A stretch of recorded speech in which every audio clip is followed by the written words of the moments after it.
Mga balitang nasaga po natin, si VP Sara Duterte nawawala na daw. Naku po, patay kang bata ka.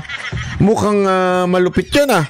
Mamaya papaliwanag natin kung bakit yan ang tila sinasabi ng ano dyan, ng Malacanang. Sabi kasi ng Malacanang asan daw eh. O mamaya hanapin natin. Baka na mahanap naman natin. At pag-usapan din po natin yung banta po ng Malacanang na kung saan binabantaan nila ang OFW kasi ang mga OFW daw, mga ingrata, wala daw kayong kwenta, kaya babawiin na daw yung tax di umano. Naku po, patay tayo dyan. Incentive na binibigay sa inyo ng gobyerno. O, may utang na loob pa kayo sa gobyerno ngayon. O, pag-usapan natin yan. So ito na nga po, pag-usapan natin itong unang-unang balita na ito na si VP Sara Duterte ay nawawala na. Totoo bang nawawala siya? Panoorin. Ano raw ba ang nawawala sa Pilipinas? Pag-asa ng mga Pilipino o si VP Sara Duterte? Yan po ang buwelta ng palasyo sa bise matapos niyang sabing papunta na sa basurahan ang lagay ng Pilipinas. Nagbabalik si Maricel Halili.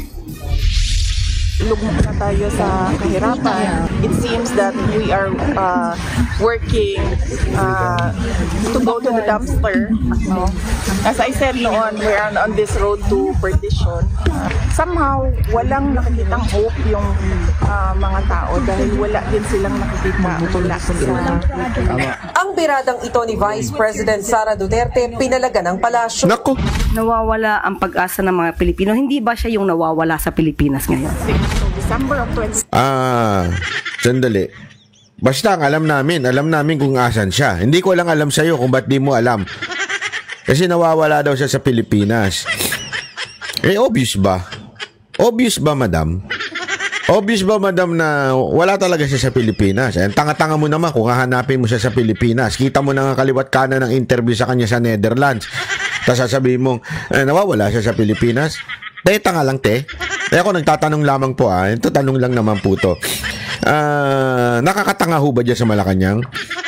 Ano ba pagkain nyo dyan? Hindi, ako nagtatanong lang po Ano ba pagkain nyo dyan sa Malacanang? Pulburon?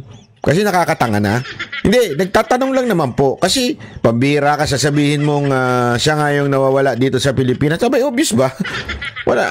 Obvious ba? Obvious ba? Di ba binigyan nyo nga ng ano yan? Ng travel permit?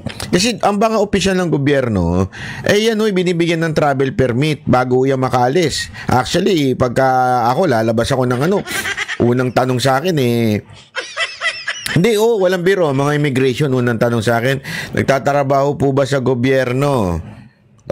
Sagot ko nga, mukha ba ako magnanakaw? Mukha ba ako magnanakaw? Ganun hindi. Biro lang.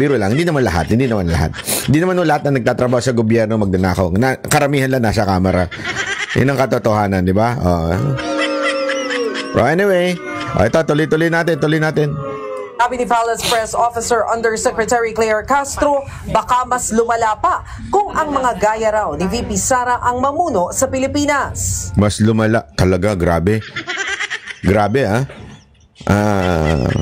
ma-recruit niya ito sa Banateros kasi yung style niya na biglang public official, instead na magbigay ng magagandang balita, ang ginagawa niya, tinotroll niya mga Duterte. Marcos, ako nagtatanong lang sa'yo, Mr. Marcos. Talaga bang mahinang nilalang ka? Kailangan mo pa ng isang babae para i-troll ang mga Duterte? Nag-hire ka ba ng isang attorney na vlogger para lang banata ng mga Duterte? Kasi parang gano'n na lumalabas ngayon Kaya napapatunayan tuloy na isa kang mahinang nilalang. Nagtatago ka sa quote-unquote palda ni Claire. Hindi Hindi literal yun, pero sinasabi ko lang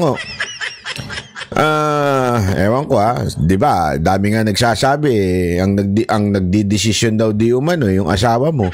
Pati ba naman ng pagtatanggol sa iyo, babae pa rin. Talagang mahinang nilalang kanya, pagagayang ka. Alam mo yung hindi naman siya nang tayo pero alam naman natin yung may nakikita tayo sa mga labas-labas, di ba? Pag makikita natin, pag malakas ang dating ng asawa, yung maputak, mga ganun-ganun, maputak sa mga tao. Ay, di, marami tayong makikita yun sa publiko eh. Yung bida-bida yung asawang, papansinin mo yung asawa nilang lalaki na nanahimik lang sa isang tabi. Parang hiyang-hiya doon sa asawa nilang madaldal na feeling entitled. Di, may mga ganyan eh. Dami ko nakikita niyan sa mall eh. Yung asawa nilang babae, bida-bida. Lahat inaaway, lahat ng para bagang lahat kailangan siyang pagsilbihan mula sa waiter, mula sa sales lady, kailangan siyang pagsilbihan. Pag hindi siya pinagsilbihan, magagalit siya. So ang ingay niya, putak siya ng putak. May mga gayaan eh, di ba? May mga gayang mga nanay. Oh, galit na galit. Feeling entitled, akala mo binili na nila yung mall, pati security guard kumakatabig. Talagang galit sila. Tapos yung asawang lalaki nandun sa tabi na sa corner, parang hiyang-hiya siya. Para bagang hindi niya kaya magsalita kasi yun nga, pag may mga ganyan, mahinang nila lang ang tawag dyan. Di nila kayang kontrolin yung bunganga ng asawa nila. Kasi mga bunganga ng mga asawa minsan, nager yan eh, gumagana yan, talagang ano, oh, totoo. Pagka ganyan, asahan mo yung lalaki, mahinang nila lang yan. Ha? Pag under-desire ang lalaki, gayaan ng babae. Para tuloy ganyan ang lumalabas sa Malacanang ngayon. Ha? Tila under-desire na nga dun sa asawa. Ha? Sabi nung iba, allegedly, under-desire ka daw nung asawa mong yung nawawala, si Lisa. Sabi kasi nila, nawawala daw eh. Hindi ko rin alam bakit nila hinahanapin eh. Hindi kasi alam mo, mga kababayan, alam mo ba may dalawang bagay lang na makaka-solve ng problema ng bayan natin? Dalawang bagay lang. Dalawang bagay lang. Gusto mo ma-solve ang problema ng bayan natin sa lahat ng bangayan? Dalawang bagay lang. Una, ilabas nyo si Lisa Marcos. Bakit ilabas? Hindi kasi ang dami kong nakikita. Pag ako talaga ha, hindi ako masyadong ano dun sa asawa. Kasi alam ko na yung asawa eh. Wala akong pakialam dun sa asawa. Kasi pag balibaligtarin mo, lagi nilang sinisisi yung asawa, si Lisa Marcos. Okay ako doon, sige, sisihin nyo. Pero akin, ito kasi yung take ko dyan. Kahit malakas ang personalidad ng asawa, kung mahina yung lalaki, mahina talaga. So wag mong sisihin yung asawa. Kasi ang babae, may tendency, wag ko kayo magagalit. Sintabi na ako sa mga nanay dyan. Ha? Mahal ko mga nanay, mga lola. Mahal na mahal ko yan. Pero pasintabi na, minsan talaga ang babae, maganon, madakdak, maputak, basta. Sa Pilipinas talaga, ganun eh. Sa Japan kasi hindi eh. Sa Japan kasi baligtad talaga eh. Babae medyo, ano lang sila eh, mga tahimik yan. Masunuri sa lalaki yan eh. Sa Pilipinas, ang iingay talaga ng mga marami sa mga kababaihan. Talaga sila nagdidesisyon sa buhay ng pamilya. Hindi na sila ang ilaw ng tahanan. Sila na ang speaker ng tahanan. Oh. Alam mo ang problema? Hindi si babae. Ang problema dyan si lalaki. Hindi kayang kontrolin ng lalaki yung asawa niya. That's the problem. Kaya yan ang lagi kong ano eh. Marami sa atin na nagagalit kay Lisa Marcos. Okay, sige, magalit kayo. Walang problema sa kanya. Wala akong pakialam dyan. Pero kung ang lalaki ay magaling magkontrol, kaya niyang patahimikin, kaya niyang kontrolin yung asawa niya. Halimbawa, si Rodrigo Roa Duterte. Kita ninyo kung gaano katapang si Anilet? Ang tapang ni Anilet. Don't tell me, hindi rin matapang yung nanay ni Sara Duterte. Isa ding matapang yun. Itsura pa lang. Mukhang Espanyol na dati yan eh. Pero ano daw eh, German daw yun eh. Di ba? So ibig sabihin, matatapang yung mga yun.